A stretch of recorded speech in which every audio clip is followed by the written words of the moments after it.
So we are moving now directly to our next presenter, Ioannis Kampourakis. Ioannis, did I say it correctly? I'm sorry. Yes, I think the last time it was right. Apologies. From Erasmus University in Rotterdam, who's going to discuss something quite related, but I think a paper that really enriches the conversation. And he's going to be talking about transparency legislation in global value chains, decentralization, market power, and global hierarchies. I think we will find a very rich conversation happening here today. I can already see the various ways that Tamara and my paper are really related to all of the questions that are coming up here. So thank you very much, Ioannis, and the floor is yours. Thank you very much, Hila. And well, first of all, let me thank you, Hila, and Bimal and Shilpi for suggesting this volume and organizing it and bringing us together. I think this is really an exciting and actually an important project, and I'm very happy to contribute. And thank you, Klaas, for opening the discussion on global value chains and transparency, which is essentially the same topic I will be addressing. So my contribution also focuses on transparency legislation in global value chains as a recent regulatory attempt to combat modern slavery.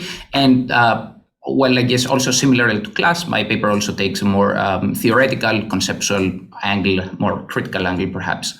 So the question that I pose in this paper is why the quest to combat modern slavery in supply chains has assumed the form of disclosure obligations, what this form of legal obligations actually signifies, and whether it is a form that in itself has the potential to deliver on its aspirations to tackle modern slavery. And more broadly, one could say to pave the way for social sustainability, because we see transparency regulation not only in the field of not only with regards to modern slavery, but more broadly in as a way to address social and environmental sustainability. So the ambition of this chapter, the ambition of this paper, is to propose a critique of the conceptual core of transparency legislation and its decentralizing reflexive logic. So how I will proceed for this presentation is that I will first briefly, try to unpack, let's say, transparency legislation, talk about, in a way to set the scene, then try to clarify what I mean by the logic and rationale of transparency legislation, unpack the logic and rationale, and finally move on to critique. So by transparency legislation, just following up on Klaas, of course, just to be on the same page, I mean, the various laws that impose these non-financial reporting requirements on corporations with, usually it could be with regards to their social and environmental impact in supply chains, but I focus on the paper particularly in how such laws target modern slavery. And of course, a paradigmatic example Klaas discussed, and I know Hila also and Tamara discussed in their paper, is the 2015 Modern Slavery Act, which requires that companies that supply goods or services in the UK prepare an annual statement that outlines the steps they have taken to ensure that modern slavery and human trafficking are not taking place in their supply chains. And in a very, let's say, light touch approach to compliance, the law suggests that the content of that statement, of this annual statement, may include information about different categories, while the law also allows companies to simply confirm that they have taken no steps whatsoever to eradicate modern slavery from their supply chains. And in fact, this kind of, opt-out clause is not unique to the Modern Slavery Act, but we can also see it in the Australian Modern Slavery Act of 2018 and the California Transparency Supply Chains Act of 2010. We can see similar, let's say, opt-out clauses. So what we see is that transparency legislation does not really rely on top-down legal sanctions, but rather seeks to become impactful by triggering market and civil society oversight of supply chain practices, as well as more, subtle forms of shareholder stewardship. And this points to the goal of seeing lead firms essentially incorporate social values, let's say, beyond profit maximization, as they themselves are meant to become the regulators of their global value chains. So as already hinted with regards to the light touch approach to compliance of the Modern Slavery Act, a widespread critique against non-financing transparency, not only with regards to modern slavery, is that it is not effective. Klaas already talked about this. The lack of enforcement is seen by many, and not without a reason, of course, that it is seen like that the regulation is eventually toothless.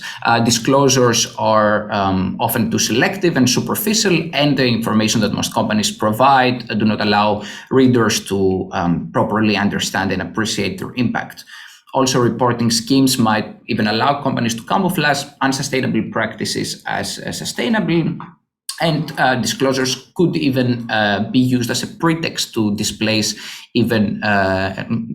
more intrusive forms of regulation. So my goal for in this paper is to build on this type of functional critique, which I think obviously has merit, but also try to go beyond and criticize the logic of transparency legislation beyond its effectiveness. So really boil down to what the logic of the rationale of this type of regulatory intervention really is. And I suggest that transparency legislation constitutes an aspiration of decentralized regulation through the workings of private actors. So to go back to the question of epistemology that Klaas already discussed, I think it rests on an epistemology that is defined by social complexity and the supposed inability, at least, of centralized social action, or let's say the state, to control the centrifugal dynamics of the global economy. So the starting point, in my opinion, is essentially the Hayekian knowledge problem for the construction of a social and economic order. And that is, how can any form of regulation be effective when there is no central authority that can have a functional overview over the dispersed knowledge of the market economy? As such, transparency legislation reflects a certain, again, like in Hayekian terms, humility, or perhaps you could say like low ambition about the potential of centralized social engineering. So addressing modern slavery or sustainability more broadly is entrusted to the decentralized coordination of a plurality of market and civil society actors, with the state simply adjusting the incentives for the circulation of the necessary information. Behind this epistemology of decentralization lies eventually this vision of a spontaneous order of the market economy able to readjust itself to incorporate social concerns. At the same time, of course, transparency legislation might create new dynamics and opportunities for global value chain regulation and governance. And that goes in line with also what was discussed between Klaas and Doreen, especially at the Q&A, that the notion that lead firms can and must acquire information about the conduct of actors beyond their immediate vicinity frames indeed lead firms as potential regulators of these vast networks of supply chains. And by forcing firms to abandon their deliberate ignorance about what happens in global value chains, transparency legislation could indeed pave the way for new forms of supply chain liability. For example, what Doreen discussed before, corporate sustainability reports have been used by plaintiffs in recent cases of human rights violations to make the case for the existence of a prima facie duty of care of lead firms towards the workers and communities harmed by the activities of subsidiaries or suppliers. So transparency legislation challenges this rigidity, let's say, of the classic dichotomies of hard law and soft law, or mandatory and voluntary forms of regulation. And one example is when firms engage in alliances and struggles with various stakeholders. So we have seen in the work of sociology or like empirical socio-legal studies in the field is quite illustrative. For example, thinking of the work of Tim Bartley, how when civil society actors can use the leverage provided by norms that are officially non-binding to achieve their own goals. And we see that in complex settings of global value chain governance, considerations of concrete reputational harm might be at times more significant than the distant possibilities of sanctions imposed by state law. So this is a classic case of the social reality of bindingness being actually different than the law in the books. However, and that brings me to the last point of discussion, the critique, it is questionable how pervasive really this erosion of the soft law, hard law dichotomy actually is in global value chain governance. And even if it is the case, it's actually also debatable whether such erosion actually favors the limitation of powerful corporate actors. So differences in firm size, purpose, and industry, and mostly exposure to consumer pressures could result in varying degrees of importance of reputational sanctions, and therefore affect accordingly attempts to tackle modern slavery. In addition, transparency legislation and the voluntary self-regulation it seeks to instigate eventually depend on the magnitude and the quality of the reactions of civil society and the market. Yet this social sphere, so the market and civil society, that has to trigger this process of internalization of social values, it has to act upon to exert this learning pressure on lead firms, on corporation. This social sphere that has to do all this is in itself a side of inequality. So the argument is that the reliance on social pressures to regulate corporate conduct essentially reifies existing market power asymmetries. And this is, I think, most evident from a global standpoint. So as the market oversight that is envisioned by transparency legislation is more likely to originate in the more influential end markets of the global north, transparency makes a social sustainability in the global south, where production takes place, actually eventually dependent on market activity in the global north. Another dimension of this global asymmetry is the question of democratic legitimacy of global value chain regulation of working conditions by states in the global north. Critical and 12 scholarship has been attentive to how the emergence of a transnational law without state can deprives even the ones who are supposed to benefit from such law from public voice. And I think the same could be said to apply to the transparency paradigm. And finally, that in the transparency paradigm, the contours of acceptable corporate conduct are not decided in, let's say, a centric fashion between different formally equal sovereign states through international negotiations, but it always remains flexible. So what the contours of acceptable corporate conduct are remain eventually flexible, open to be determined by the reactions of the market.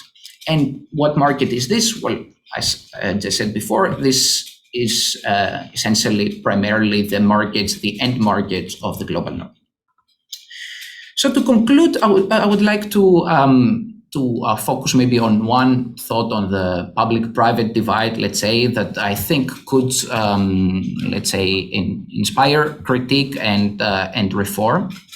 And this is the following. Global value chains, we often recognize, and scholarship in both international law and private law recognize that global value chains are permitted with law in the form of contractual governance. But what is often seemingly forgotten is that global value chains are also constituted by national and international law in the first place. So, in other words, we often recognize that changes in the global economy, such as the shift to offshore outsourcing, have profound implications for public governance. Yet at the same time, it is somehow forgotten that the changes in the global economy described were in the first place a product of institutional rearrangements. And for example, think about the reforms of in liberalizing trade and opening up markets for investment, or labor under regulation, national labor under regulation associated with export-led growth, and how this affected, let's say, the rise of offshore outsourcing. So on one hand, I think that taking corporate power seriously is necessary in the context of the globalized economy. And indeed, I do agree that lead firms have regulating capacities, which is something that the transparency paradigm, transparency legislation tries to exploit. On the other hand, it does not follow the designs of centralized social action, public enforcement, and international coordination are obsolete. As global value chains have been constituted by legal ordering could also dismantle, reform, or repurpose them. And an example, I think the recent interest of scholarly interest in the new international economic order proposals shows indeed that there might be avenues to think about centralized legal designs on an international level. So the logic of transparency legislation, beyond the practical shortcomings it has in being effective, might indeed open an avenue to make lead firms genuine regulators of transnational networks of production, which is something that could be instrumentalized, and let's say we should see in advancing it further. But at the same time, its decentralizing logic doubles down on the diffusion and the prevalence of transnational private ordering instead of attempting to reassert some form of public power.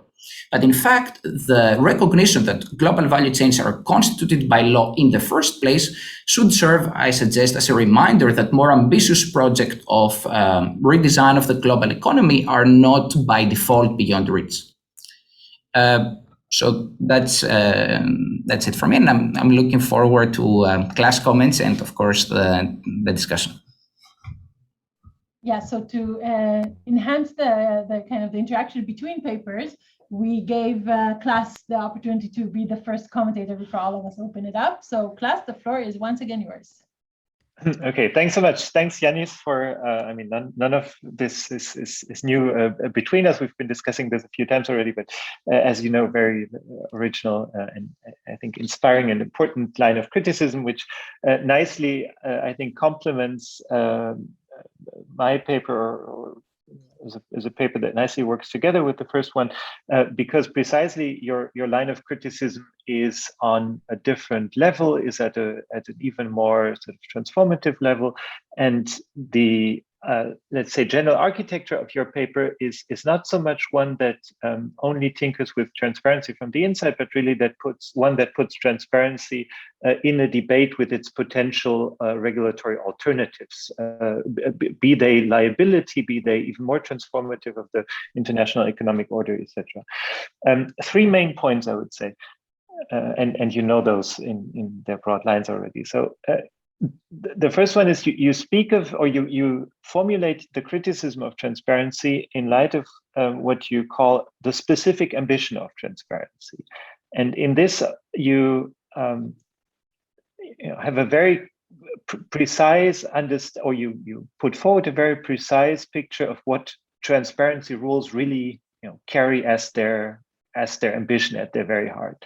And I'm not sure if there is such a singular ambition, such a thing, singular telos behind transparency, or rather if the success of transparency actually comes from their open-endedness, from the fact that different actors have different hopes, the fact that civil society, some unions, some NGOs might be hopeful and count on effects just like the ones Doreen referred to, namely that reports can be productive for some, while other NGOs might be much more skeptical already, fearing the greenwashing. Some regulators may see this as a possibility to finally claim that they've done something about global value chains, while others will understand that it can be subverted, etc. So the very ambiguity of the functioning of transparency, which is, I think, what marks our debate so much, of some voices saying, but it does have an effect, while others say, but it's completely pointed. So this seems to be perhaps even the success story of transparency rules at large. And then I wonder if we take this plurality as a starting point, if then the criticism that the specific ambition of transparency is one that endorses a peculiar type of epistemology. I wonder if this can really hold. The second one is then, so much of the criticism that you formulate, and I think rightly formulate, is informed or is known from criticism of reflexive law, indirect regulation, etc. And I wonder if there's anything in your eyes specific to transparency rules,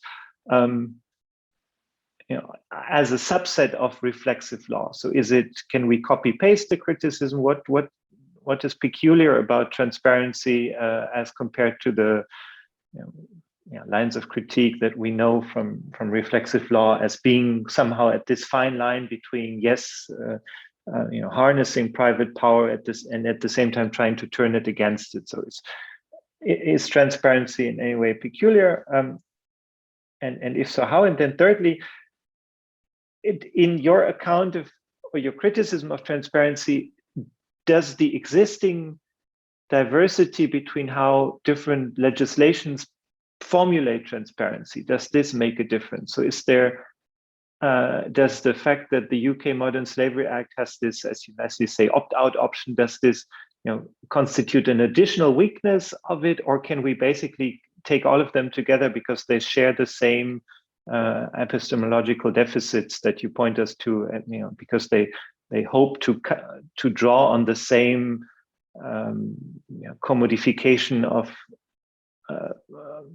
sustainability interests, and they do the same power shifting from global south to global north, and ultimately to Western consumers that you criticize. So can there be an ideal type of transparency regulation, or is it doomed to fail altogether? Thank you. Thank you, Klaas. Thank you, Klaas. So I'm opening up the floor before Ioannis will respond. So any questions or comments? Dev? Yeah, well, I have a request to Ioannis. You mentioned how there is the mechanism of contractual governance, which ensures both control and formalizes power asymmetries.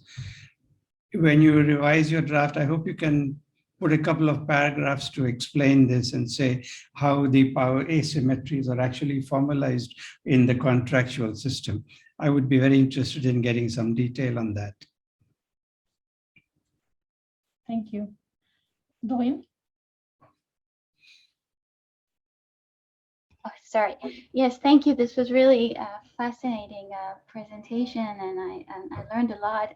I was just wondering if we can think of, so if we look at it historically at the process of these transparency regulatory mechanisms and the way they evolved. So initially, they were conceived by many civil society critics as very weak and unpromising. And as you said, this was a continuous critique.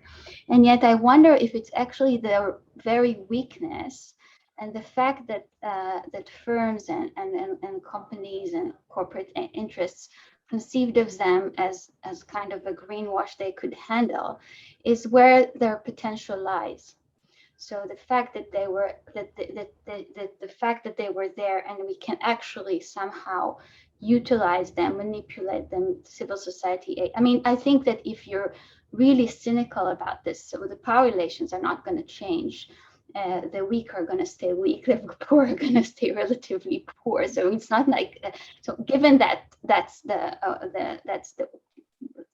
set of circumstances we're about to deal with, then so I'm not sure that the mere kind of discrepancy in the power relations is something we can hope to undermine significantly. But actually, what we can do is try to use in very, very strategically and in a manipulative way the toolkit that was given us here in order to kind of turn the tables against those we think should be held accountable. So that's kind of one quick comment. The second quick comment is somewhat similar. It's about the North-South divide. So here I'm very much with you, and I think that there's a huge problem in terms of voice and kind of and the democratic deficit that's kind of ingrained in these processes. Yet I'm not sure it cannot be remedied. So I do think that actually once this is exposed and reflected upon, this is a venue that could be addressed as well by civil society in various ways of a mechanism that we're all familiar with. So I think that kind of bringing it to the fore is extremely important. I just don't think it's the last word. It's just the beginning. Okay, so thank you. Thank you, Doreen. So I don't see any other hands. I'll jump in and just say, continuing Doreen and perhaps Klaas's comment as well, kind of putting a more positive twist on this. This is a question Tamar and I are really struggling with in our paper about the Modern Slavery Act, because it's clear that it's not the last word, as Doreen said. It's really a process, and it's in the making, and it reflects power relations as they exist now. And as Doreen said, as they will probably continue to exist for some time, and it creates a leverage, it creates a disruption in a sense, or a potential disruption, possibly not as disruptive as we would have liked, but something to hold on to. And the question I keep asking myself as I engage with these legislations is whether this is a distraction or an actual leverage, right? Is in using this, is it just a distraction for civil society to say, oh, but you have to tell us more, and reading all these these statements that are, you know, investing time in this, well, this is actually futile. And just, so I think there's a real strategic question here, coming from a perspective of someone who's of us trying to understand social change and legal change and business transformation. So please go ahead and try to respond. Thank you all. Thank you very much. And thank you, Klaas, for taking the time to deliver these very insightful comments. I really appreciate it. So yeah, let me try to answer to this issue. So first, Klaas, starting with a question of like a specific ambition and so on. I do agree that in most of these pieces of legislation, the ambition is relatively broad and and open-ended in the sense that it targets social and environmental sustainability, for instance, in the EU non-financial reporting directive. I do think it's a bit different in the case of modern slavery-related transparency requirements, where the goal is much more concrete and it has to do with tackling modern slavery. So I do think that in a sense, there is, we can infer from, you know, the recitals, let's say, and the actual piece of legislation, we can infer a certain purpose. So the fact that things are relatively open-ended doesn't necessarily mean that, transparency legislation is really somehow a little bit about everything, and therefore, you know, trying to say that it doesn't deliver on what it promises is kind of doesn't make much sense. So I think there is always at least an implicit ambition, either inferred from the purpose of the legislation or actually from the recitals and how the law is framed, for example, in the European non-financial reporting directive. So whether transparency is a peculiar case or whether we can really apply the critique of reflexive law, well, I want to think about this a bit further, but like my primary answer would be that in a way, transparency legislation is the epitome of reflexive law legislation. It is a way of trying to, let's say, enhance learning pressures in society, trying to force corporations to engage with these kind of irritations and eventually try to achieve some sort of self-limitation of corporations as a result of this kind of civil society and market oversight. So I would say it seems to me that, at least at first, it really fits the theoretical outline. But yeah, it's something also to think about further, whether you know, the potential of what we discussed before, the potential of forcing corporations to abandon their deliberate ignorance about things that happen beyond their vicinity is something that changes dramatically. Let's say this does make then the theoretical scheme equally applicable. Then the last point about you know, the whether different types of legislation on transparency are should be treated the same in a uniform way, like as if they have this, being seen as if they have the same epistemology or not. I think links very well to indeed Hila's and Doreen's question, well, my answer to this is that I do think that in all these cases, the decentralizing logic that I try to describe in the presentation of relying on private actors to address social concerns remains constant. I don't think that changes. But having said that, that doesn't mean that all different forms of legislation are equally could be equally subject to critique or try to accomplish exactly the same thing. And the differences in hardness or in softness and differences of enforcement or the ways in which they might open windows for liability are opportunities that I think civil society actors and social movements and so on need to engage with and need to exploit. And that comes then to Hila's question, whether this is a distraction or a leverage for civil society. Well, for instance, as I try to highlight in the conclusion of my work, I am personally more in favor. I do think that our, let's say, normative horizon should be more ambitious and more centralized designs of and in more inclusive and fair international economic order. And as such, this would mean a very different way of thinking about global value chains and organizing them in the first place, and a very different role of states in such a process.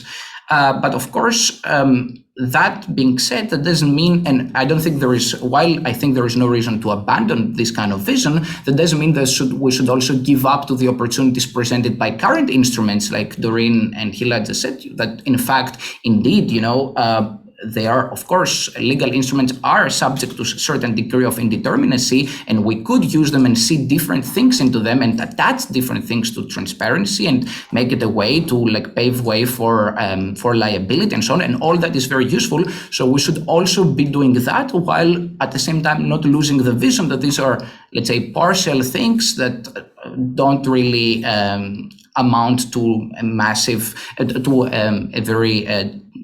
to a profound way of tackling modern slavery. Of course, when it comes to Hila's question, had a bit of also an element of, let's say, limitations. And I do realize that while this position is perhaps tenable on a theoretical level, in real life, you have limited resources and time. So maybe it's difficult to pursue both strategies that want to take advantage of transparency legislation or later on human rights due diligence legislation, and at the same time, advocate for a new type of international economic order that, let's say, challenges free trade and so on. So yes, this is a limitation I don't really have an answer to. And finally, for Dev, thank you for the point on formalizing power, on how contractual governance in global value chains might formalize power asymmetries. I'll try to make that more clear in the paper. It's true that sometimes it's hard to find very specific examples without really looking at a case study. Things that I had in mind is how at times suppliers might be forced, due to price pressure and competition, might be forced to assume disproportionate financial risk that we saw, I think, in the case of COVID. There were some journalistic articles that came out that described the situation that also allowed at the same time lead firms to disengage sort of unilaterally from contractual obligations with a very short time window. So that could be, for instance, one example of how power asymmetries can be also made as parts of formal contracts. And one last point from Doreen that I didn't address, and I actually don't have also an answer, is about remedying the global north, global south divide when it comes to regulation of global value chains. I don't know, Doreen, what you had in mind, but I'm not sure whether this type of legislation, like even in its most ambitious form, like the human rights due diligence legislation that is currently being discussed at the level of the EU, seems to be quite ambitious, but I'm still not sure whether there is maybe a structural default when it comes to this global north, global south divide and questions of legitimacy when such legislation is promulgated in the global north and is meant to bind essentially lead firms, and then have such these lead firms sort of diffuse their own regulatory mechanisms in supply chains without having direct consultations with the workforce, with people who are actually meant to benefit from such regulation in the global south, where production actually takes place. So I'm not sure whether there is a way to remedy this without going through a stage of international negotiations, essentially through among formally equal sovereign states. But, yeah. Thank you, Ioannis, very much. So I feel like tomorrow you have to speak. There's no other way. So thank you for joining everyone. us. Okay. Bye, Dipakshe. Bye, Thank you, Dipakshe. everyone. Thank you. Thank you. Thank See you you. Bye. tomorrow. Thank Bye. you. See you tomorrow.